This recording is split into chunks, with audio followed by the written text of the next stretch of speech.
Boa tarde, galera. Sejam todos bem-vindos a mais uma videoaula de Ciências da Natureza. Quem fala é o professor Moisés e espero que todos estejam bem, ok? E bom, galera, para a nossa aula número 11, estaremos dando introdução a um novo capítulo. No nosso livro, este capítulo é o número 6, que tem como tema de abertura do que o calor é capaz. Esse assunto está dentro da área de estudo termologia, que é o estudo do calor, que a gente vai entender depois que é a energia térmica. Aí vem o nome, termologia, o estudo da energia térmica, ok? No nosso livro, este capítulo vai se encontrar na página 206, ok? Então, anotem, abram o livro, né, o caderno e vão aí direto para a página 206, certo? Para a gente introduzir um novo capítulo. Ok, galera? O mais, simbora para a aula. Então, galera, como vocês puderam notar, se você olhou um pouquinho o conteúdo, né? A gente tem que introduzir o conceito de energia, porque a gente vai entender que para estudar calor, temos que estudar a energia térmica, como eu falei no início, na introdução ao vídeo. Então a gente tem que entender primeiro o que é a energia. E bom, galera, infelizmente a gente já começa com uma notícia triste, né? Pois não há uma definição exata para energia, mas podemos dizer que ela está associada à capacidade de produção, de ação e ou movimento e manifesta-se de muitas formas diferentes, como o movimento dos corpos, calor, eletricidade e etc. Segundo o princípio de Lavoisier, que é um grande cientista na área da biologia e da física, a energia não pode surgir do nada e nem pode ser destruída. Importante esse conceito de Lavoisier, certo? A única possibilidade que existe é a transformação de um tipo de energia em outro, como a energia da queda d'água nas hidrelétricas, que a gente estudou isso, que é convertida em energia elétrica.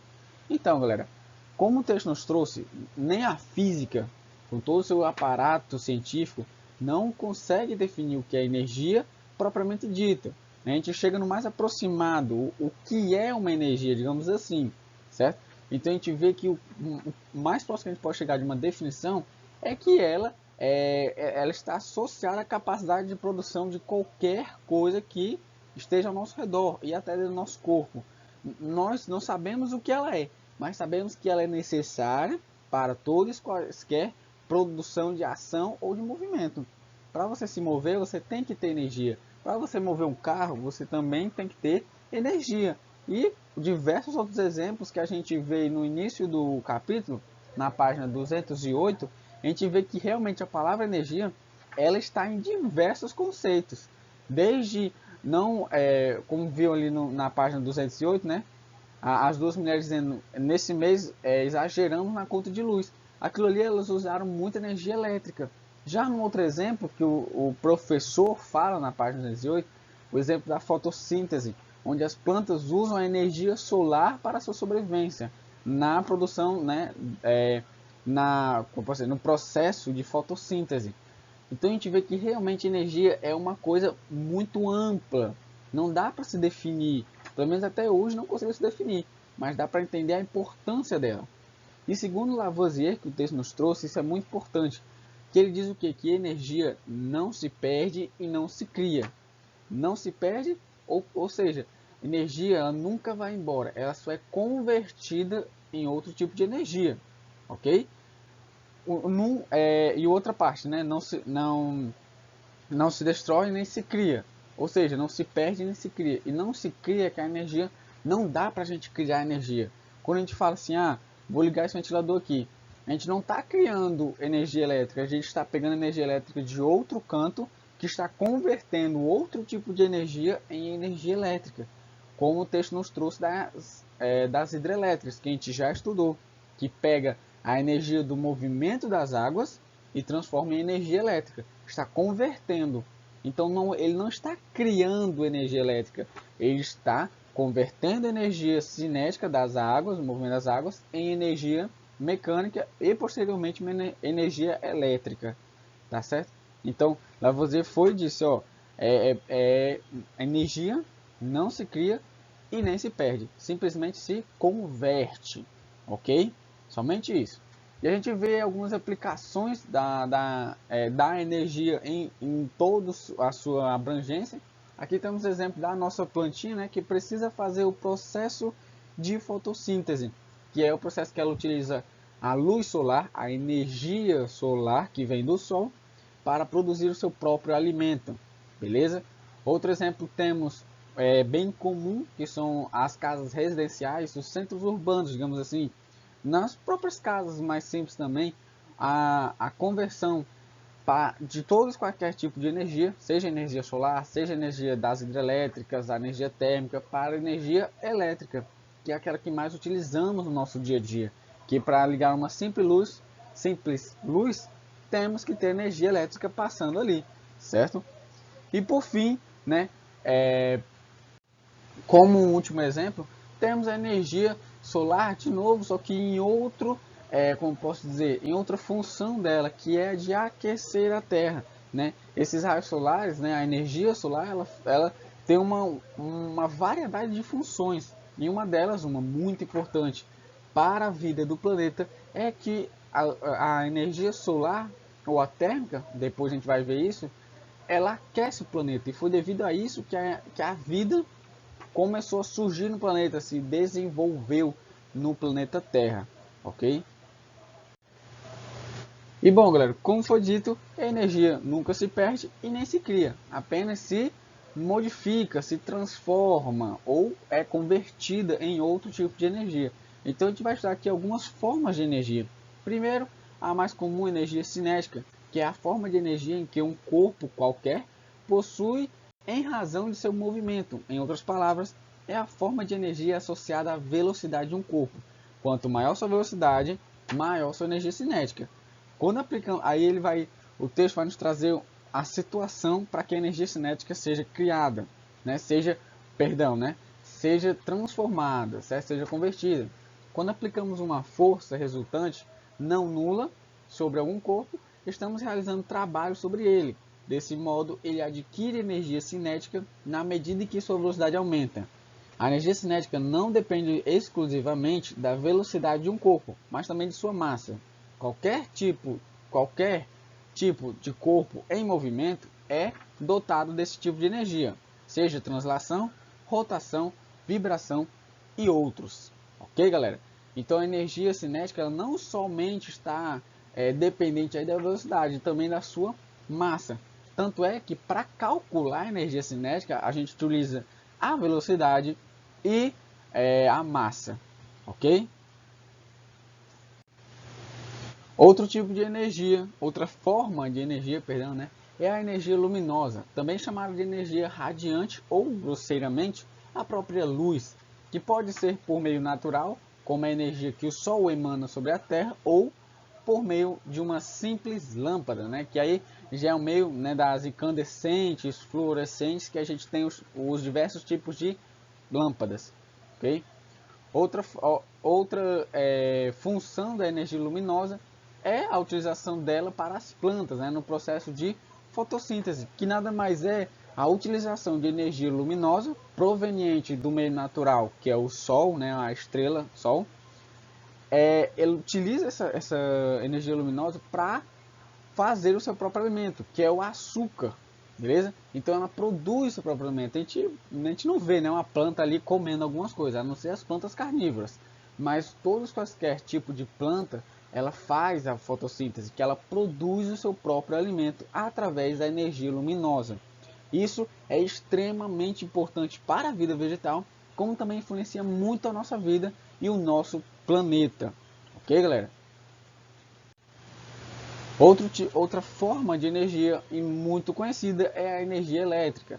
A energia elétrica é a principal fonte de energia do mundo, produzida a partir do potencial elétrico de dois pontos de um condutor. Então, para que seja convertida em energia elétrica, né, para que ela consiga se movimentar, precisa-se de dois pontos.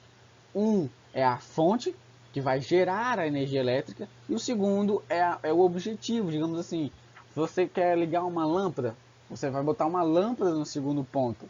E para conectar os dois pontos, tem que existir um condutor, que o próprio nome já diz, está conduzindo a energia elétrica, ok? A gente tem um exemplo aqui né? Na primeira foto, essa aqui, que eu estou simbolizando com a setinha, ok? Primeiro exemplo é da geração de energia, as hidrelétricas, como vocês podem estar vendo aqui, ó. A palavra geração está pegando os movimentos das águas, transformando, convertendo, né, energia cinética do movimento das águas em energia elétrica. E aqui a gente tem um gerador. Esses fios que a gente vê dos postes são os condutores, ok? Então aqui já tem a fonte, que é o passo 1, ok? Temos o passo 2, que é os condutores, que aí a maior parte é feita de condutor, ok? E por fim nós temos o objetivo, né? Que aqui nós temos o consumo, que são as casas residenciais, que a gente não entra em detalhe, porque a gente sabe, olhando na outra figura ao lado, que quando a energia elétrica ela chega dos postes, né, do meio condutor, ela é utilizada para diversos eletrodomésticos, vai de televisão, computador, notebook e etc. Beleza, galera? A energia elétrica realmente ela tem uma variedade de funções para o nosso cotidiano, ok? Visto que poucas são as coisas que funcionam sem energia elétrica, né? Você não consegue pensar em muitos. Agora, se for pensar naqueles que funcionam a partir de corrente elétrica, temos vários exemplos, ok? Energia térmica, outra forma de energia, e essa é o tema principal do nosso capítulo, beleza? Aqui realmente agora começa a introduzir o capítulo, perdão, o conteúdo central do nosso capítulo, que é a energia térmica. Aí a gente vai dar uma introduzida. Se observarmos bem, podemos afirmar com toda certeza que a vida na Terra está diretamente ligada a uma forma de energia necessária para a sobrevivência de todos os seres vivos. Essa forma de energia é conhecida como calor. De fato, vemos que o Sol aquece o nosso planeta na medida exata a fim de garantir que as diversas formas de vida sejam preservadas e evoluam, né? Mas e se a Terra estivesse um pouco mais distante do Sol ou um pouco mais perto do Sol? O que aconteceria? Vale a reflexão, certo? Caso estivesse um pouco mais longe, né? Pouco assim a gente fala em medidas, como eu posso dizer, astronômicas. A gente não está falando de metros, a gente está falando de medidas astronômicas, milhões de quilômetros, né? Que para a gente falar assim, a Terra está a 1 metro mais distante do Sol, isso não vai influenciar em nada. Caso fosse uma medida astronômica, né, medidas em anos-luz, digamos assim, a Terra estivesse um pouco mais afastada. Sim, isso teria um efeito muito grande. A Terra possivelmente não conseguiria ser aquecida o suficiente para que existisse vida na Terra. Então a vida na Terra não existiria. Caso fosse, por quê? Porque ela seria muito fria. Caso ela fosse um pouco mais perto, ia acontecer o contrário, né? Como acontece em Mercúrio, que é o planeta, né, conhecido como planeta vermelho, que praticamente as temperaturas são muito altas. Ele degradou todo o planeta. Então, obviamente, iria acontecer a mesma coisa com o nosso planeta Terra, ok? Então, caso manipulemos, né, controlamos o calor, temos a possibilidade de produzir aquecimento, resfriamento e mudanças no estado físico dos corpos ou da matéria. Conseguir mudar o estado físico é você aquecer alguma coisa ou resfriá-la, que a ponto de mudar o seu estado físico. Do que? A gente tem um exemplo, né?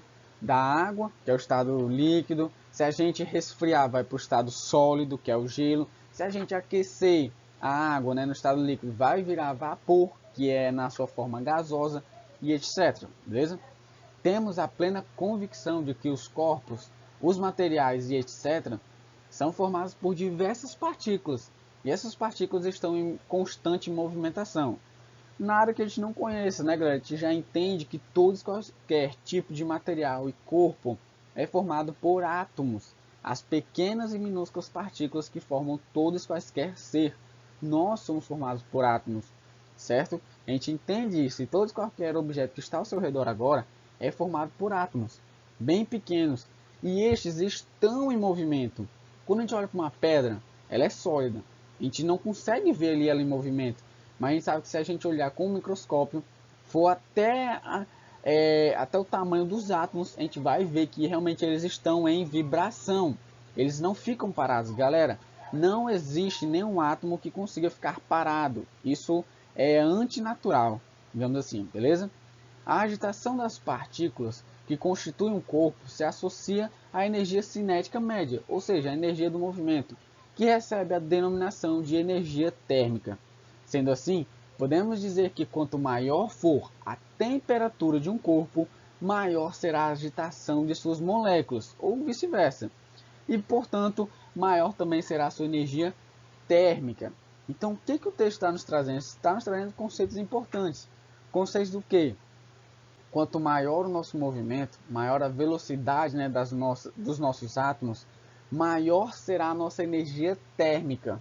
Consequentemente, maior a nossa temperatura. Beleza, galera? Então, quanto mais estivermos parados, menor será a nossa energia cinética, menor a energia térmica. Ou seja, se a gente medir a temperatura, vai estar menor. Se a gente começar a correr, obviamente, a gente ganhará energia cinética, ganhará energia térmica, por consequência, né? E, consequentemente, se a gente medir a temperatura, teremos uma temperatura elevada em comparação à primeira situação que estávamos parados, ok? Aqui a gente tem exemplo de como é feito os três movimentos, né? Aqueles exemplos que eu dei. Movimento de translação, que você se movimenta para frente, para trás, para cima ou para baixo, em uma única direção, digamos assim, a reta. O movimento de rotação, que é você girar em torno do seu próprio eixo, certo? No caso, se fosse só uma bolinha, como tem duas, elas estão rodando em torno do eixo central, certo? Aqui é só questão, só estou falando isso por questão de definição, ok? O eixo central estaria aqui no meio das duas, então elas estão rotacionando em torno desse eixo central e não do próprio eixo, beleza? E por fim, a vibração, que é aquela que parece que o corpo está parado, mas ele está apenas se movendo e não mudando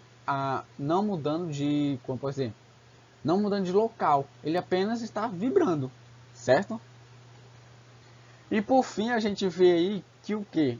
Quanto mais parado as moléculas estão, os átomos, menor será o aquecimento.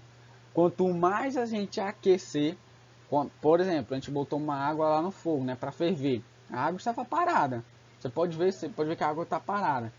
Quando você colocar e começa a aquecer no fogão, a água vai começar o que? A borbulhar. Isso está dizendo o quê? Que quanto maior o aquecimento, maior a energia térmica que você está colocando ali, as partículas vão começar a se locomover com maior velocidade cinética. Então elas vão começar a se debater. Aí vai começar o aquecimento e posteriormente a troca, né, de estado físico, do estado líquido, água, para o estado gasoso, o vapor da água. Ok, galera? É importante a gente estar pegando esses conceitos porque vão nos ajudar muito no decorrer do nosso capítulo, beleza? E bom, galera, para não deixar tudo para uma única aula, visto que esse assunto ele é um pouco, como posso dizer assim, um pouco intenso, porque é cheio de conceitos e definições, certo? Então eu vou finalizando a aula por aqui, beleza? Então de antemão a gente tem que ter o que em mente? Temos que ter em mente as formas de energia, os tipos que a gente trouxe nessa aula. A gente tem que entender o que é energia, não propriamente a definição dela, mas a importância dela, o lugar que ela tem no nosso cotidiano e para a nossa vida, beleza? E por fim, os conceitos de energia térmica, temperatura e de agitação das moléculas, que é a energia cinética, beleza? E as relações, né, na troca de estados físicos. Na próxima aula eu vou estar falando sobre isso também, certo? A gente vai definir realmente o que é energia térmica, o que é temperatura e o que é o calor, que é como dizer, o conteúdo central do nosso capítulo, beleza? Mas de antemão a gente vai finalizando a aula por aqui. Espero que todos tenham entendido, ok? A atividade vai estar comumente no nosso grupo de WhatsApp. O tempo de hoje, segunda-feira, até sexta-feira, para entregar via Gmail, ok, galera? Sim, galera, o ano não acabou e ainda temos atividades e obrigações para fazermos, ok? Mas espero que todos tenham entendido. Desejo a todos uma boa semana e bons estudos, galera. Valeu e até a próxima.